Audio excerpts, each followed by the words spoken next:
Olá, sejam todas as pessoas muito bem-vindas ao Pontes para o Futuro, o videocast do AMA Psique e Negritude. Hoje nosso programa é Caminhos para a Equidade, Ações Afirmativas e Saúde Mental no Ensino Superior. Historicamente, o ensino superior brasileiro foi marcado por um modelo excludente que dificultava ou impedia o acesso de estudantes negras, negros, indígenas, quilombolas e pobres. Foi a luta dos movimentos sociais, em especial o movimento negro e o movimento indígena, que pressionou o Estado a reconhecer essa exclusão e a implementar ações afirmativas. A Lei de Cotas de 2012 foi um marco nesse processo. Desde então, estudantes de grupos historicamente marginalizados vêm ocupando o ensino superior.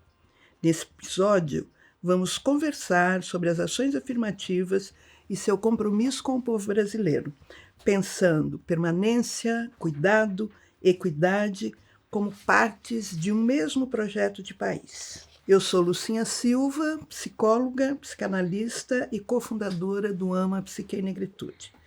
Esta série é o nosso consultório ampliado, um espaço de escuta pública, crítica e afetiva sobre saúde mental, políticas públicas e construção de futuros possíveis. Hoje, temos a alegria de receber duas pessoas que são referências na luta por equidade, justiça e transformação no ensino superior.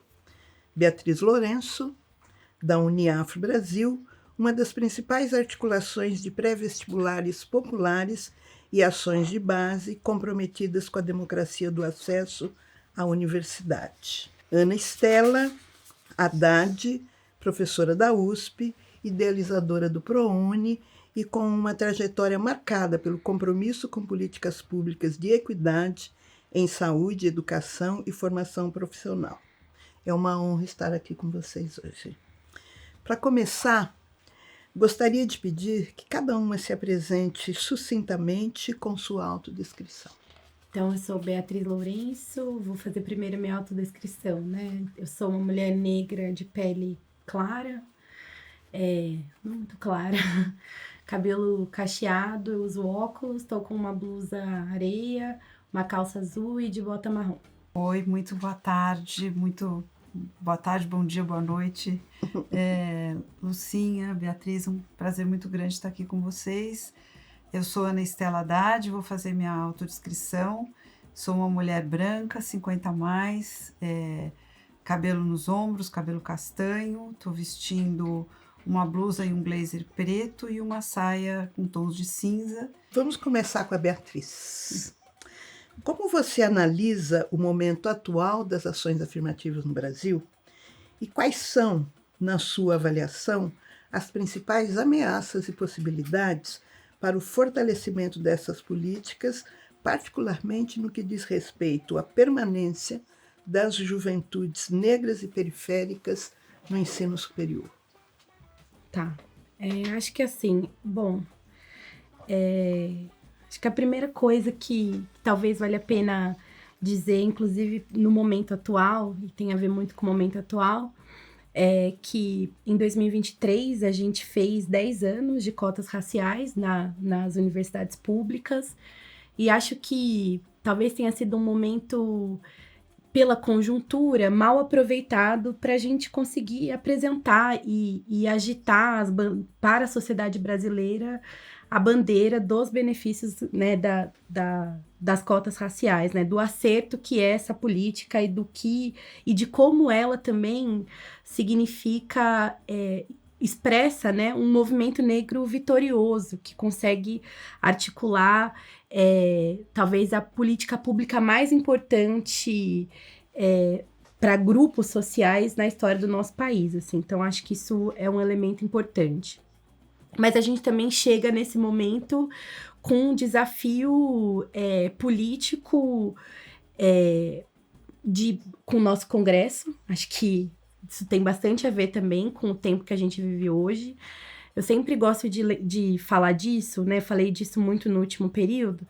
Em 2018, quando o Bolsonaro ganha a eleição, a primeira movimentação que o meu grupo e que alguns grupos do movimento negro fizeram foi ir até o Congresso Nacional e tentar conversar na época com o Maia para garantir que não tivesse nenhuma votação relacionada a retrocesso de cotas raciais. Ali a gente consegue garantir isso, e isso de fato aconteceu. A gente não teve nenhuma política pública revogada nesse sentido, mas em 2023, quando a gente tenta, a lei tinha um prazo de 10 anos, então quando a gente começa a atuar para garantir a renovação da lei, a gente se depara de novo com uma parte do Congresso mais conservadora e que aproveita de pautas como essa, né, nas suas bandeiras ideológicas, tentando impedir e tentando inserir ali na lei coisas que o movimento negro já tinha superado, né? Então, aquele velho debate de cotas sociais versus cotas raciais, enfim. Isso é a expressão de um momento que a gente vive de despolitização, né? De pouca relação, inclusive, com a ciência, porque os dados demonstravam que as cotas raciais eram uma política vitoriosa, que funciona e que tem resultados indiscutíveis, enfim. E, enfim, acho que é isso. A gente consegue, o movimento negro consegue se articular para garantir a continuidade das cotas raciais. E acho que isso é uma outra vitória, isso é uma outra expressão de vitória do movimento negro brasileiro. Mas a gente ainda vive com o desafio da permanência da juventude negra, da juventude pobre nas universidades. Assim, atravessadas por muitas coisas, né, que não cabem em poucas palavras, mas certamente tem uma relação absoluta com as condições de vida do nosso povo hoje, que continuam muito difíceis e muito desafiadoras, né? Nossa experiência enquanto o NEAFRE, o movimento de cursinhos, é sempre tentar encontrar atalhos para garantir a continuidade desses jovens na universidade e até no cursinho, sendo atravessado pelo trabalho, certamente, por uma necessidade de, enfim, se responsabilizar por cuidados na sua própria família. Então, acho que são muitos os desafios do nosso tempo, assim. Obrigada, Beatriz. Ana Estela, ouvimos aqui reflexões sobre os desafios da permanência no ensino superior a partir das experiências das juventudes negras, indígenas e periféricas. Com base na sua trajetória e na formulação de políticas públicas como o ProUni, como você avalia a resposta institucional das universidades a esses desafios? Beatriz, Lucinha, eu ia falar, Beatriz trouxe, acho que um contexto atual interessante, e ao responder sobre a resposta das universidades, eu acho que vale a pena também dar um passo atrás e falar um pouco, marcar, né, um momento histórico em que o jogo começa a virar a favor de 500 anos de dívida social com uma população que tem que ter os seus direitos assegurados, né? Então, eu acho que na primeira gestão, no primeiro mandato do presidente Lula, que a gente começa a ter uma política de democratização de acesso à educação superior, que envolveu uma luta pelas cotas, que embora a lei só tenha sido aprovada em 2012, esse processo começa em 2004, 2005, uma luta muito grande, que mesmo antes da lei se tornar lei, porque levou muito tempo para que o Congresso e que a sociedade aceitassem essa proposta, a gente já teve um movimento muito importante na época do Ministério da Educação, né, do MEC. Eu acompanhei, estive no MEC até na gestão primeiro do ministro Cristóvão, depois do ministro Tarso Genro. Com Tarso Genro esse movimento começa e depois tem continuidade com o Haddad, né, e com o presidente Lula. E as universidades federais se abriram num primeiro momento para essa proposta que foi feita pelo Ministério da Educação muito antes do Congresso aprovar a lei. E naquela época muito se discutia, muito se resistia.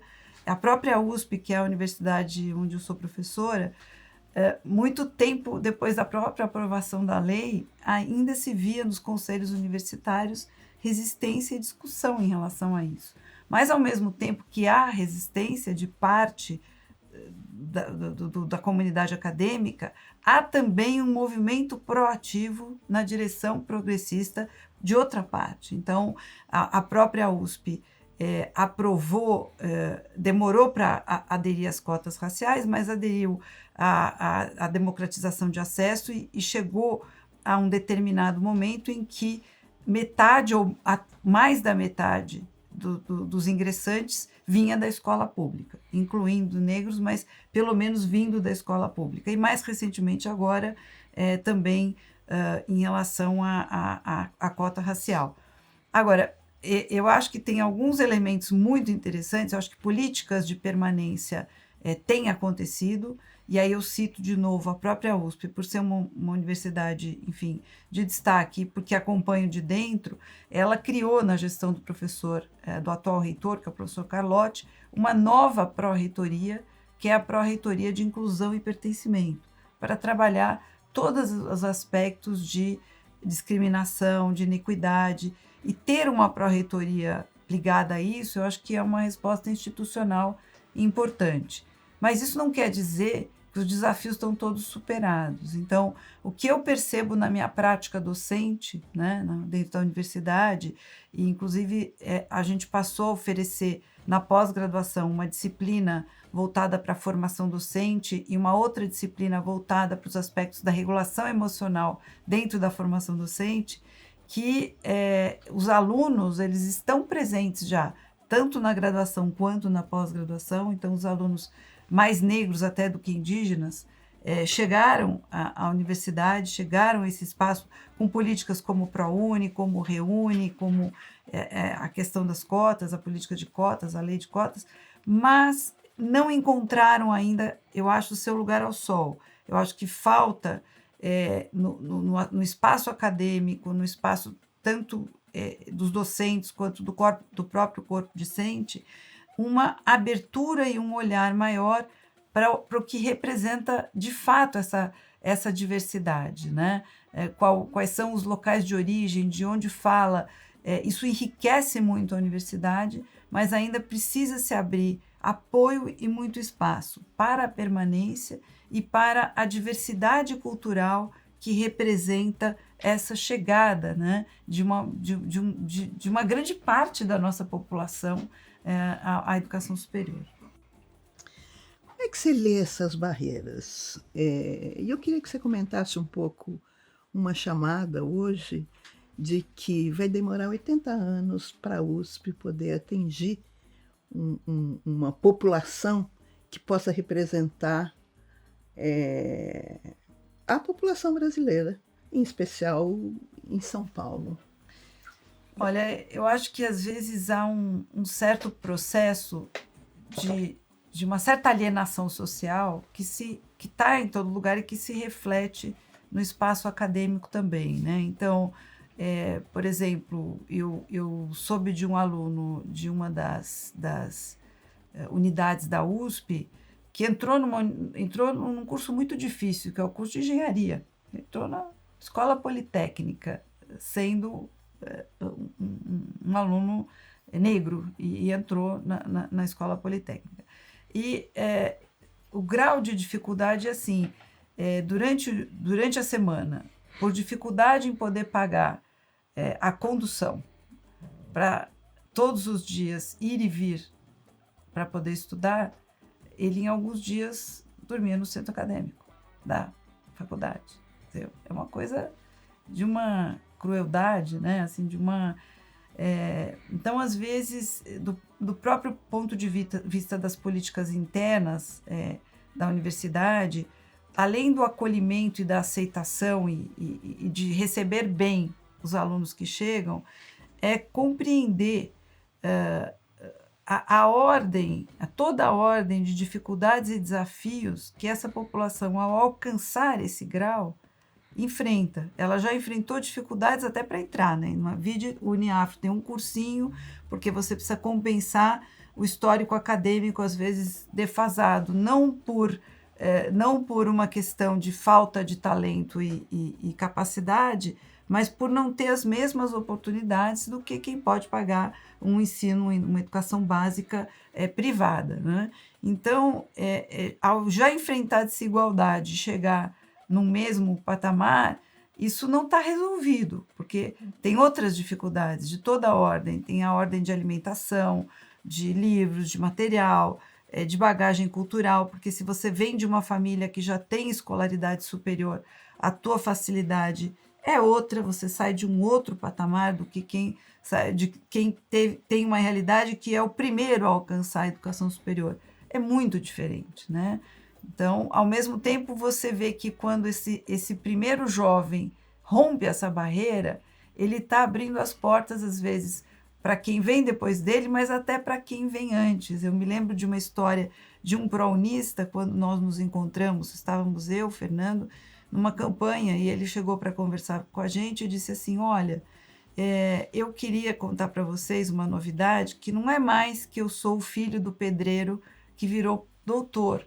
Eu sou, mas mais do que isso, eu sou filho do pedreiro que agora vai virar engenheiro, porque aí ele vem de uma família que depois dele ter ido fazer o curso superior, é como se quem tivesse em volta pudesse dizer, bom, então acho que eu também posso, também vou conseguir, né? Então você abre uma possibilidade, eu acho que esse é um aspecto muito importante, porque as pessoas precisam de modelos, tem quem se inspirar para dizerem se ele pode, eu também posso. Então, eu acho que são aspectos muito importantes.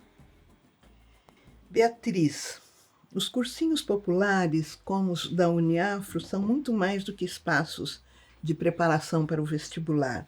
Também são lugares de cuidado e formação política. Que práticas você destacaria como potentes no enfrentamento ao racismo institucional e na promoção de permanência no ensino superior? Agora eu vou ser suspeita, porque eu vou falar da minha casa, né? Eu, assim, tem uma militante nossa, que é a Adriana Moreira, que ela fala uma coisa que eu gosto muito, assim, ela diz assim, olha, a gente conseguiu aqui, ao longo desses 16 anos de Uniafro, desenvolver um sistema de educação nosso. Por que é um sistema de educação? Porque a gente teve que encontrar saídas em relação a lidar com os territórios onde esses alunos estão inseridos, a lidar com os desafios da vida deles, que atravessam a vida deles, e propor um tipo de educação comunitária que ao longo do tempo também acho que a experiência nos aperfeiçoou. Acho que tem uma coisa assim, primeiro, né? A experiência do movimento negro com cursinhos de educação popular não é expressa só na Uniafro, isso é uma experiência histórica, né? Inclusive tem a ver com a demanda histórica da população negra de acesso à educação. Então, a gente colhe também os frutos disso e colhe os aprendizados disso, né? A gente já viveu muitos processos, a gente já viveu processos assim, de ter núcleos que super focados só no vestibular, que a gente tinha desafios de inserir a pauta política, inserir a formação política. Tinham cursinhos que eram o contrário. Então, acho que o tempo, nosso amadurecimento político fez a gente conseguir construir o cursinho popular como um ambiente completo, né? Que dá conta da relação com as famílias, que dá conta, inclusive, de compreender. A gente, acho que há 4 anos atrás, a gente conquista uma coisa que é muito importante para nós, que a gente consegue produzir o nosso próprio material didático. E a gente faz isso levando em consideração uma pesquisa respondida pelos alunos, trazendo o que falta, quais são os maiores desafios. Então, desenvolver isso que a gente está chamando de sistema de educação ajudou a gente a consolidar uma experiência diferente do que nós tínhamos antes, e uma experiência diferente para nós do que são esses espaços de cursinho. Acho que a pandemia foi também um momento radical para a gente refletir a nossa atuação, né? A gente se viu em 2 meses transformar os nossos núcleos de cursinho popular em espaços de distribuição de cesta básica. A gente teve que, nos primeiros meses, com os primeiros casos, e com o desafio que a gente tinha de saúde pública naquele momento, construir um pequeno projeto que cobria os territórios dos nossos cursinhos para fazer alguma vigilância de sintoma de Covid. Isso também expressou e acho que deu gás para a gente de construir, de reafirmar o cursinho não só como um lugar de acesso, para que eles acessem a universidade. E isso também potencializou um histórico que a gente sempre teve, que é o do retorno deles quando eles vão para a universidade.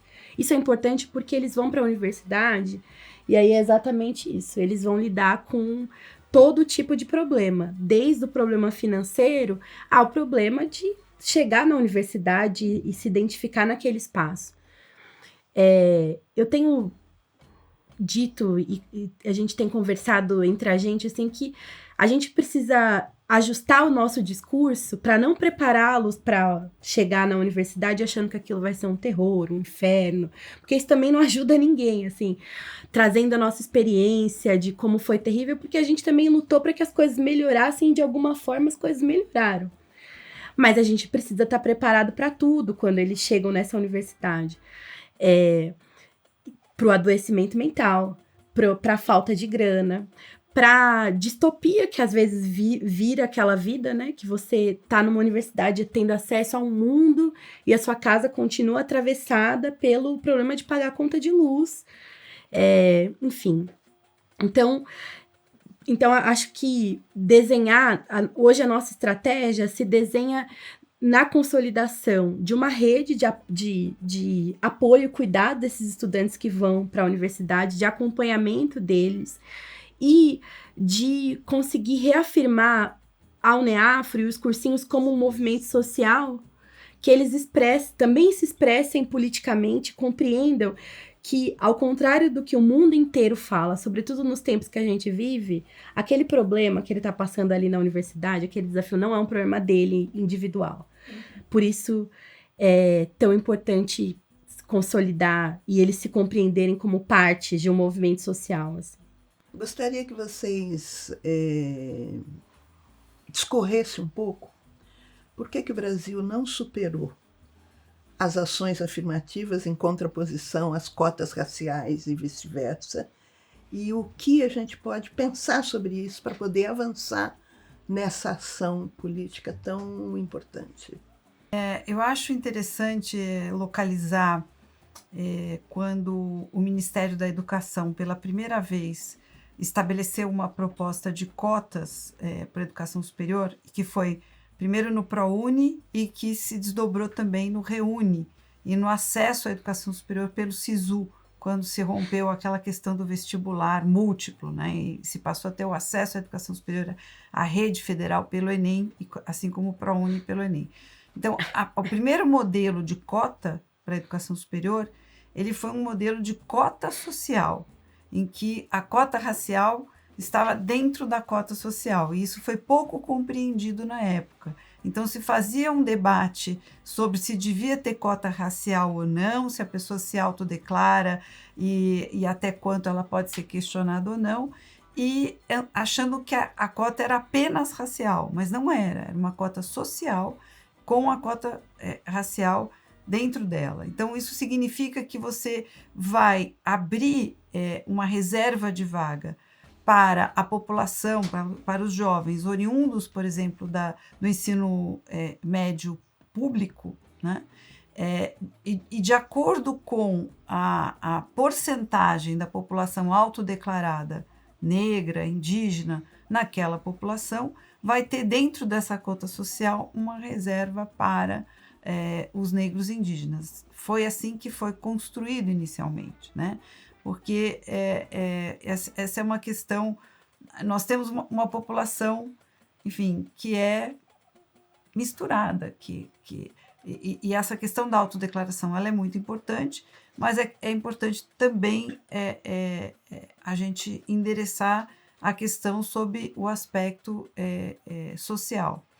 E sendo a cota racial ou vamos dizer, social com a racial dentro, eu acho que um aspecto muito importante é que a gente não pode fazer uma mistura entre renda e mérito.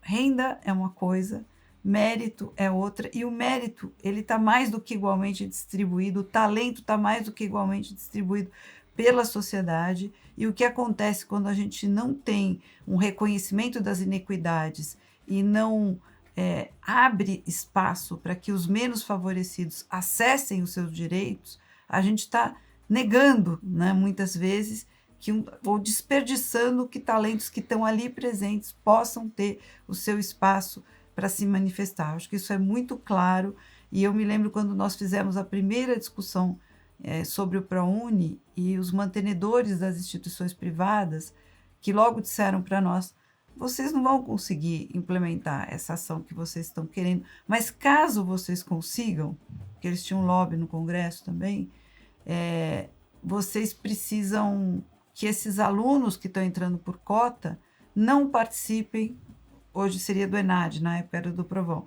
porque senão eles vão abaixar a nota das instituições. E aquilo foi de um absurdo, porque os estudos que foram feitos depois de anos de implementação das cotas, o que eles mostraram? Exatamente isso, que não tem, os alunos que entraram por cotas, apesar de todas as dificuldades que enfrentam, não têm um desempenho pior do que os alunos que não entram por cotas. Então, essa questão de mérito e renda, essa mistura não pode ser feita, que é mais uma discriminação injusta que se coloca. Eu acho que, assim, tem uma coisa que é importante que a gente fale. O Brasil é racista, e esse é o motivo da gente não ter superado o debate de cotas raciais versus cotas sociais. E acho que é importante nomear isso, porque ajuda a gente até a compreender toda a manobra que o movimento negro brasileiro teve que fazer para garantir a aprovação das cotas raciais. Porque foram muitas etapas, né, superadas. Tem uma etapa de demonstração em dados de que a política pública funcionava, porque as cotas, embora aprovadas em 2012, a gente tinha algumas experiências, acho que na UERJ e já na UNB. E aí é isso, a gente tem essa experiência. O caso das cotas da UNB vai ao STF, então há uma larga discussão jurídica sobre isso, né? Se garante a construção de uma tese sólida jurídica sobre a viabilidade das cotas raciais. Inclusive, diante do debate de cotas raciais e cotas sociais, e desde sempre o movimento negro defendeu que tivessem cotas sociais e cotas raciais. Então, ainda houve esse exercício enfim, né, de atravessar esse caminho, e que eu acho que tem bastante a ver com o desafio que é viver numa sociedade racista como a nossa. O Brasil é racista e o Brasil é desigual, extremamente desigual. Tem muita gente muito pobre no Brasil, muita gente que não acessa nada no Brasil. Então, de fato, eu, por exemplo, fui prounista na PUC São Paulo, e sou oriunda de uma periferia de São Paulo. Numa periferia que brincávamos todos juntos, crianças negras, crianças não negras, e talvez não... Como você explica, como é que você debate com a sociedade que essa criança negra precisa ter garantido o seu acesso ao vestibular? E eu me lembro que uma vez, fazendo uma banca de cotas de serviço público, uma pessoa falou assim para mim: você precisa olhar para a cara do serviço público que está fazendo a banca de cotas raciais, e você precisa entender quem são as caras que não estariam aqui. E quando você chega na universidade, isso é evidente. é óbvio, é muito importante, é óbvio que, assim, existia uma diferença absurda entre estudantes pobres e ricos na PUC São Paulo.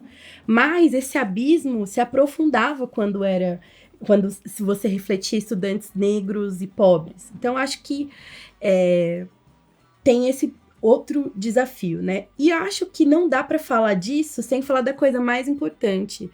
A ideia de democracia racial foi um projeto no Brasil.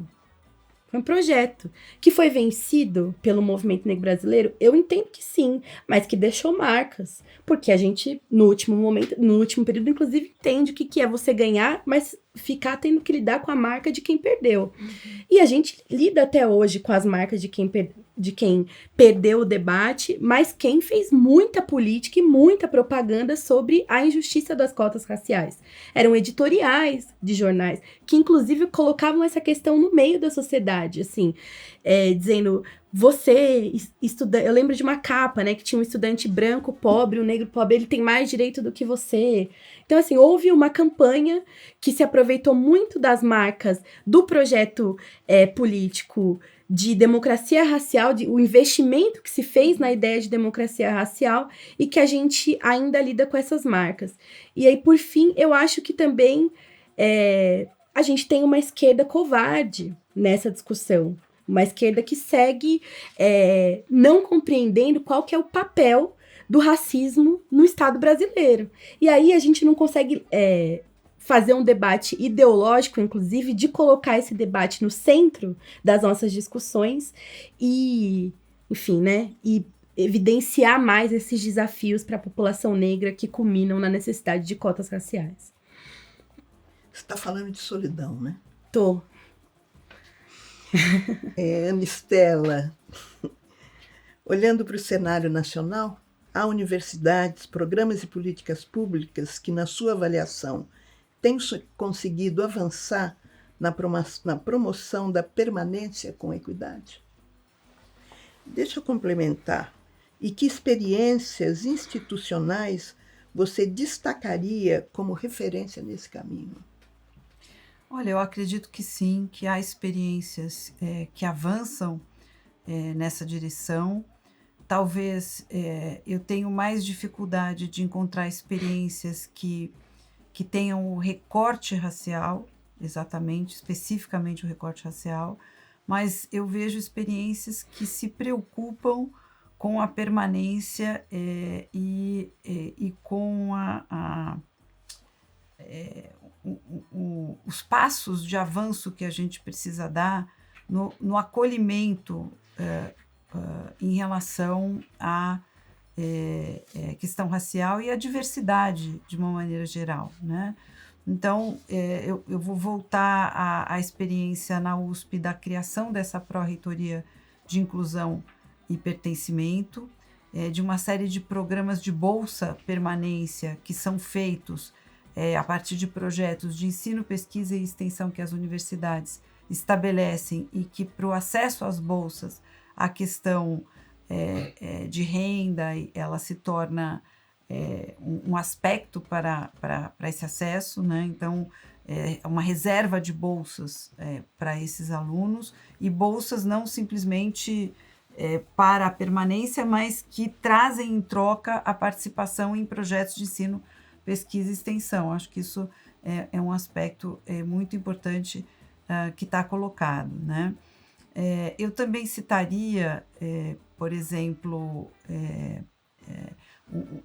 um dos programas, que é o FIES, de financiamento estudantil, que não é bem de bolsas como o ProUni, né? O ProUni tem que se combinar com as bolsas de permanência, mas, por exemplo, o FIES, nós, numa determinada época, além de melhorar as condições de quitação da dívida, né, 2 linhas foram abertas para possíveis escolhas dos alunos que contraíram ou que acessaram a universidade por meio desse programa do FIES.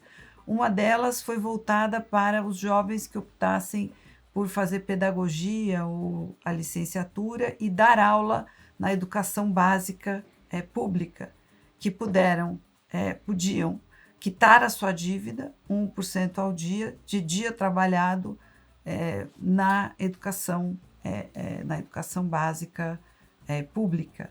Depois nós fizemos essa mesma medida na área da medicina, que é um dos cursos mais caros, né? Dos pagos mais caros. Então, os alunos que entraram pelo FIES e que optassem por trabalhar na atenção primária à saúde no SUS, na estratégia de saúde da família, também tinham essa possibilidade de quitação da dívida de 1% ao dia. Isso foi uma lei na sua dívida estudantil. E acho que assim, a política, por exemplo, de residência, às vezes que muitas universidades públicas têm, e bolsas de permanência, eu acho que são políticas que procuram avançar nesse sentido. Agora, acho que a gente ainda precisa dar muitos passos na direção de acolhimento real, né? Que é assim, eu me lembro de uma discussão que aconteceu no Instituto de Estudos Avançados, na Cátedra de Educação Básica, e que um professor negro, ele colocou assim, numa discussão que aconteceu, ele falou: olha, eu não quero ser incluído, eu quero ser aceito, como eu sou, né? Quer dizer, é a visibilidade, você não precisa ter que fazer concessões, você precisa que o espaço e que a sua realidade possam ser consideradas e aceitas genuinamente, né? E aí isso com tudo aquilo que tem que vir junto com isso, né? Que é esse resguardar esse direito, e não você precisar às vezes conceder ou fazer um esforço sobre-humano, ou sentir essa solidão que vocês falam, que de repente eu saio da minha realidade, eu já não estou mais na minha realidade, eu estou entrando num outro mundo, que é uma outra realidade. Eu não sinto um pertencimento, porque eu não sou acolhido de fato, eu não sou aceito de fato com toda aquela bagagem que eu trago. Mas eu também já não sou aquela pessoa da onde eu vim, porque o lugar que eu estou, ele exerce efeitos sobre mim. Olhar e vivenciar esse espaço exerce efeitos sobre mim e exercem mudanças em mim. E é quase que leva a um desajuste que se aplica dos dois lados, né? Então, como é que esses mundos podem se encontrar? E não apenas uma pessoa sair do seu mundo para entrar num outro mundo, mas que o mundo dela possa ser trazido junto, e que esses mundos possam se encontrar e se fazer presentes e aceitos nos projetos, nas perguntas de pesquisa, no ensino, né? Como é que aquele mundo e aquela realidade pode ser trazido. Eu acho que isso fica muito claro no ideário, por exemplo, de exercício profissional na área da saúde, que às vezes você entra num curso de medicina e o ideário predominante na socialização daqueles alunos passa por um modelo de exercício profissional que está muito longe, né, do que é a saúde que a maioria da população vivencia, por exemplo, no SUS. Então, quando a gente diz que o modelo é o SUS, a gente está falando de muitas coisas, né? E a gente está falando de todo esse aspecto de como no ensino também aquele desequilíbrio, aquela discrepância social se reproduz, né? Como é que você rompe com esses aspectos? Então, Lucinha, acho que a gente a gente caminhou muito, eu acho que os últimos 10, 20 anos eu diria, a gente caminhou muito na democratização do acesso à educação superior. Eu acho que os jovens negros, os jovens de baixa renda, acho que indígenas um pouco menos, se eu pensar em todos os povos originários, eu acho que não da mesma forma, mas eu acho que eles chegam, né, efetivamente ao ensino superior. Então, o acesso se democratizou. Agora, essa democratização, eu acho que ela ainda precisa se aprofundar e se ampliar nos aspectos relativos à permanência. E permanência, mais do que a condição de permanência, por exemplo, através de bolsa ou de meios materiais, e muito mais de incorporação, escuta sensível, olhar sensível, para que a realidade como um todo, né, da nossa sociedade possa estar retratada nos processos e na vivência do dia a dia dentro da educação superior. Eu entendo que você está trazendo a ocorrência de um fenômeno, e eu queria dar mais uma pincelada nesse fenômeno. Negros e negras vivem situações de racismo antes de nascer, perdura até depois da morte. Não para, ela é permanente, ela é cotidiana, como eu costumo dizer. A entrada na universidade produziu muitos suicídios. Em algumas universidades, assim, mais que meia dúzia de suicídios inclusive dentro da sala de aula, dentro da universidade. Como é que vocês leem esse fenômeno? E mais do que isso, o que vocês acham que aconteceu e acontece quando os grupos marginalizados entram nessa universidade pública, que acolhe a elite e que desdenha quem não o é, né? O que ocorre nesse encontro? Como é que vocês pensam esse fenômeno, que ele já está rarefeito, mais rarefeito, mas que ele teve picos muito altos, perdemos muitos jovens? É muito séria e dura, eu acho, essa questão, e sem querer diminuir de maneira nenhuma a questão racial. Você tem toda a razão em relação. Eu acho que há uma certa agudização, porque no processo de encontro é como se essas questões que estão ali presentes, mas elas se fazem, elas ficam expostas, né? Elas ficam mais expostas por esse encontro nesse espaço que antes era um espaço mais reservado à elite, né? Então, na medida em que você abre esse acesso e você democratiza esse acesso, e os jovens que até então não tinham esse acesso chegam a esse espaço, é como se o conflito, ou a questão de discriminação e racista, entre aspas, fosse colocada em xeque de forma mais aguda, mais explícita. Mas, ao mesmo tempo, o próprio espaço da universidade, historicamente, existe um processo hierárquico forte colocado, que perpassa o aspecto racial, mas que historicamente perpassa também a sociedade de uma maneira geral. Então, é como se esses aspectos se somassem, né?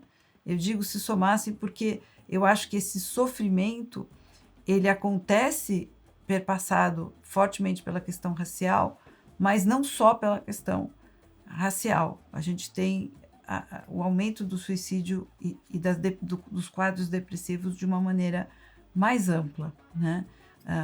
Acontecendo. Agora, eu acho que, enfim, a gente não tem, por exemplo, assim como a gente tem hoje no alunado a chegada dos jovens negros e de outros povos e dos menos favorecidos por um recorte socioeconômico, a gente não conseguiu que isso se reproduzisse ainda, por exemplo, no corpo docente. Então, o corpo docente ainda é muito, desse ponto de vista, em geral, homogêneo e pouco aberto e sensível às realidades sociais que hoje adentram a universidade. Então, é como se a gente ainda precisasse que... Primeiro, a gente precisa que o mesmo movimento que foi feito de democratização de acesso, de cota, que aconteceu para o alunado, pudesse acontecer também nos concursos docentes, por exemplo, né? Como acho que a pós-graduação, chegaram à graduação, começam a chegar à pós-graduação e agora precisam alcançar também os aspectos, o corpo docente, para que as escolhas das pesquisas, das perguntas de pesquisa, os projetos de ensino e acadêmicos também possam retratar todos esses aspectos, né? E é como se os docentes precisassem abrir a cabeça, né? Abrir a mente, abrir o coração para todos esses aspectos que por tantas gerações foram reproduzidos de uma maneira, todo o preconceito e o racismo, ele é reproduzido de uma maneira invisível, como se fosse natural. Como se fossem invisíveis. Como se fossem invisíveis e como se fossem naturais. Então, precisa desnaturalizar tudo isso que a gente vê, a forma que a gente vê, as expressões que a gente usa, as cores que a gente vê dentro da universidade. A gente precisa desnaturalizar esses processos e fazer esse mundo ter uma reviravolta, né? Eu acho péssimo a gente falar da gente, contar uma história nossa, da gente mesmo, mas eu tenho uma lembrança que me acompanha durante toda a graduação, né? Quando eu passei na PUC, fui entregar os documentos do ProUni, fui com meu pai. E eu me lembro, assim, do olhar dele na universidade, na PUC. O olhar mesmo. Meu pai se formou com mais de 50 anos, ele já tinha se formado nessa época. Mas o olhar dele, assim, daquela... Como é possível? Ela vai estudar aqui. Aí eu falei, e ele me disse assim, sempre foi meu sonho estudar aqui, eu tô muito feliz e tal. E tudo bem, eu fiquei numa expectativa enorme disso. E aí não foi isso, né? Eu cheguei na universidade, foi um desafio absoluto, assim, de primeiro que, de fato, era uma universidade que tinha um dia a dia de movimento estudantil, tinha um dia a dia de coisa acontecendo, mas que não cabiam na minha vida. Eu sempre penso nisso, assim, quando eu escuto amigos brancos contando, assim, da universidade como momento do ápice de experiências, de festa, eu fico pensando, caraca, assim, não, isso não aconteceu comigo e não vai acontecer. Eu não vou viver essa história, não me pertence essa possibilidade de encontrar na universidade esse momento incrível da vida.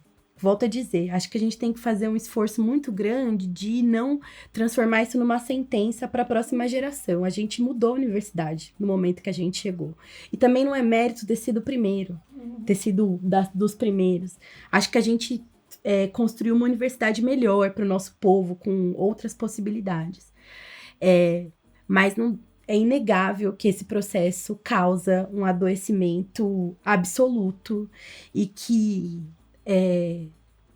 são muitas expectativas misturadas nesse processo, né? E, enfim, fico sempre pensando nisso, assim, acho que isso que a Anistela trouxe do corpo docente é muito importante, assim. A gente demorou... as universidades estaduais paulistas foram as últimas a adotar cotas raciais, né? E eu tenho acompanhado alguns concursos públicos com denúncia em relação à política de cotas na USP, mas em outras universidades também. E aí a gente descobre quais são as estratégias malucas que são feitas para garantir que o nosso povo não acesse esses lugares e qual que é o impacto disso. Então, por exemplo, a gente está acompanhando na USP uma experiência que o mesmo curso faz 10 concursos em um ano com uma vaga. Quando você tem um concurso com uma vaga, você não é obrigado a aplicar cotas raciais. Se você fizer um concurso só com 10 vagas, é óbvio. Eu sei que o dia a dia da universidade é diferente, as pessoas se aposentam, eu sei disso. Mas há uma escolha de se fazer 10 concursos por ano. Agora, você fica pensando num aluno que está no mestrado, projetando ser professor universitário e vendo o dia a dia da universidade acontecendo ali sem qualquer possibilidade para ele, né? Então, política de permanência, ela é necessariamente uma política de garantia de condições materiais para que esses estudantes permaneçam na universidade, mas há uma outra gama de políticas que a gente precisa reconhecer como necessárias, senão elas ficam inviabilizadas, assim, isso é inviabilizado, né? Não é fácil, assim, eu tô falando da coisa mais frágil do mundo, assim, mas que vai desde a festa a todo mundo tá com o livro e você tá com a Xerox. Assim, eu me lembro de centenas de vezes pegar o metrô e a festa rolando, mas assim, eu não tinha muita opção, senão, de pegar o metrô. Então, eu acho que esses atravessamentos são materiais na nossa vida durante a universidade, eles combinam com um ambiente que não nos recebe bem, de forma nenhuma. Tem professores que são declaradamente, ideologicamente contrários à política de ação afirmativa, expressam isso na sala de aula, não sei como está hoje, mas na minha época isso era muito comum, os professores falarem contra, no curso de Direito ainda, para você, aluno que está ali, política de ação afirmativa, enfim. Então, assim, tem um ambiente propício para isso e a gente precisa avançar na discussão do que é política de permanência. Política de permanência se vê na universidade. Pesquisa que faça sentido, que dialoguem com o nosso povo. Então, não sei também como é hoje, mas antigamente tinha um dado de que os cursos de saúde pública não pesquisavam doenças que eram maioria na população negra. Sim. Daí não tem muito... Não adianta a gente arrumar a casa para receber a visita, mas quando ela chegar, a gente trata ela mal, a gente trata ela com descrédito, a gente nivela ela por baixo. Eu lembro disso, assim, de ter uma sensação de que os professores perseguiam. Tinha muitos professores ótimos, indiscutivelmente ótimos, sérios, mas tinha uma parte dos professores que eram contra as cotas e outros que nivelavam a gente por baixo, assim. Então, assim, isso aqui é o máximo que ele vai conseguir produzir. Você dizia, não, eu consigo fazer mais coisa, né? Então, acho que tem um bom debate ainda para a gente ser feito nesse caminho. Bom, caminhando para o fim, queria encerrar com uma pergunta para a gente projetar caminhos. De alguma maneira, a gente também já está falando disso.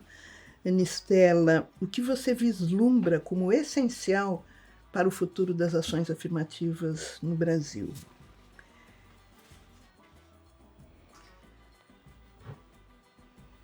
Essa é uma pergunta boa, importante e difícil de responder, né? Eu acho que a gente precisa... Eu vou usar um termo que é o da escuta sensível, né? Acho que a escuta e o olhar sensível, acho que a gente precisa de fato se abrir. Quando eu vejo que, eu vou insistir no nome que foi dado à nova pró-reitoria da USP, não é uma pró-reitoria só de inclusão, né? Mas ela é inclusão e pertencimento. Eu acho que o passo que a gente precisa dar é se perguntar dentro da universidade o que nós podemos fazer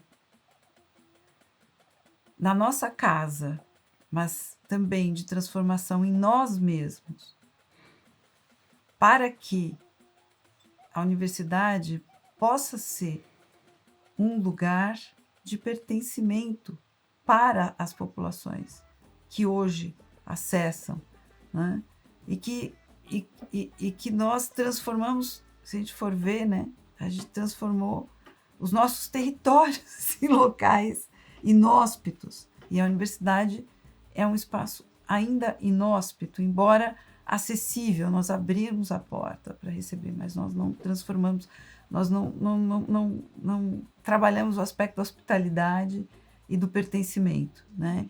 E isso, eu digo assim, em todos os aspectos, que são desde como a gente ensina, como a gente aborda o conhecer, o que a gente valida e reconhece como conhecimento, o que a gente considera que é o processo de aculturação para estar no ambiente acadêmico, as perguntas de pesquisa que a gente faz, os projetos de cultura e extensão que a gente escolhe, que a gente valoriza, que a gente valida, como a gente valora tudo isso, e ao mesmo tempo como a gente constrói essas políticas de permanência, né? Que desenho as políticas de permanência têm. Elas significam só, por exemplo, a concessão e reserva de bolsas. Isso é muito importante como um primeiro passo, mas muito possivelmente insuficiente, né? Então, como é que a gente constrói para o corpo discente, mas também para o corpo docente, técnico-administrativo, em todos os aspectos que envolvem o funcionamento do dia a dia da universidade, um novo modelo que possa ser de pertencimento para toda a diversidade que está ali colocada. E isso não implica isso não é uma concessão, isso não piora a universidade, muito pelo contrário. Isso é um passo que a universidade precisa dar, né, para realizar aquilo que significa ter relevância social, estar a serviço da sociedade que lhe remunera, que lhe sustenta, né? Então, eu acho que a gente tem essa lição de casa muito importante a ser feita. Beatriz, pensando desde os movimentos sociais, o que você considera central para os próximos anos? Que apostas precisamos fazer para que o acesso à universidade se traduza em permanência, reconhecimento e cuidado com as juventudes negras, indígenas e periféricas? Tá. Essa é difícil. Eu acho que assim, a primeira aposta que a gente precisa fazer é combater a lógica neoliberal que tenta atravessar a gente também e deixar de, né, e retomar, não sei nem se a palavra é retomar, né, mas reafirmar a questão racial como uma questão a ser tratada coletivamente, né, sair fora dessas ideias dos grandes heróis que acessam sozinhos caminhos e que chegam lá e mudam tudo.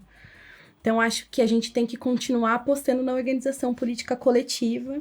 Acho que é isso que explica a vitória das cotas raciais. É evidente que a gente consegue aprovar a política de cotas num ambiente democrático ímpar, né? Não tenho dúvida que há diferenças no que a gente está vivendo, mas existe uma atuação histórica do movimento negro reafirmando a organização política coletiva como um caminho para alcançar vitórias. Então, acho que essa é a primeira aposta. A gente precisa seguir afirmando que a confiança no movimento negro e em movimentos coletivos, né? Fugir dessa ideia dos heróis. Acho que isso é um desafio do nosso tempo também. Eu acho que tem alguns outros elementos, que a gente não pode se deixar atropelar por pautas que não nos pertencem e perder a centralidade, a nossa tática, né, o nosso olhar tático para o que segue em jogo para o nosso povo, assim. E a luta por educação não está superada, ela segue em jogo para o nosso povo e a gente não pode tratar esse tema como um tema superado, porque a gente conseguiu vencer, aprovar a política de cotas e reaprovar por mais 10 anos. Acho que isso é uma outra coisa que é muito importante, assim. E acho que a gente tem que apostar mais ainda na agitação da nossa bandeira política, das nossas pautas, né, da nossa agenda política. E isso passa por necessariamente defender a universidade como um espaço que garante acesso a poder para o nosso povo, porque também é disso que a gente está falando. O acesso à educação é evidente que ele melhora a sua vida individualmente, pessoalmente, mas ele significa também a gente ter mais condições de coletivamente disputar poder na sociedade. Então, acho que isso é também, enfim, indiscutível como caminhos para os próximos tempos. Acho que a gente está numa conjuntura ruim para o debate racial. Acho que, desgraçadamente, o Brasil segue, não só o Brasil, né? Existe um debate, uma corrente mundial, mas o Brasil segue pouco afetado pela vida da população negra, e o cotidiano da vida da população negra. Então, se a gente estava falando muito de racismo há 2 anos atrás, hoje a gente fala menos. Então, além de tudo, a gente tem um desafio de manter a necessidade de colocar a questão racial no centro do debate político, fazendo isso com o nosso trabalho e constrangendo quem diz estar do nosso lado, fazê-lo também. Acho que a gente tem experiências positivas disso. Então, acho que esse é o nosso desafio pro próximo período, né? Reafirmar a questão racial como central, reafirmar a organização coletiva como central e reafirmar as cotas como uma trincheira que nos garante aprofundar um debate urgente sobre poder na sociedade brasileira. Bom, chegamos ao fim de mais um episódio do Pontes para o Futuro. Hoje reafirmamos que as ações afirmativas não se encerram no acesso, né? Elas só cumprem seu papel quando estão conectadas à permanência, ao cuidado e à possibilidade real de que estudantes negras, negros, indígenas, quilombolas e de contextos populares vivam com dignidade sua trajetória universitária. Falar de equidade no ensino superior é falar também de saúde mental, de escuta institucional, de redes de apoio e da urgência em transformar os ambientes acadêmicos em territórios que acolham e não adoeçam quem historicamente tem sido excluído. Agradeço imensamente Beatriz Lourenço, a Ana Estela, por essa conversa tão potente, enriquecedora, e a equipe do Ama Psique e Negritude por tornar esse espaço possível, e a você que nos acompanha e fortalece essa caminhada. Seguimos construindo pontes entre as nossas memórias, os desafios do presente e os futuros que queremos viver. Bye, bye. Ótimo. Muito obrigada, Lucinha, e a todos que estiveram conosco nesse episódio tão importante. Aqui no AMA entendemos que falar de ações afirmativas é também falar de política de cuidado, porque garantir equidade no ensino superior passa por reconhecer as dores e as potências que cada estudante carrega. É sobre construir coletivamente espaço onde todas as pessoas possam existir com plenitude. Nosso compromisso é seguir fortalecendo redes, ampliando escutas e produzindo conhecimento que transforme realidades. Eu já deixo o convite para o próximo episódio da nossa série Pontes para o Futuro. Vamos conversar sobre um tema essencial para a formação de profissionais sensíveis e comprometidos com a vida.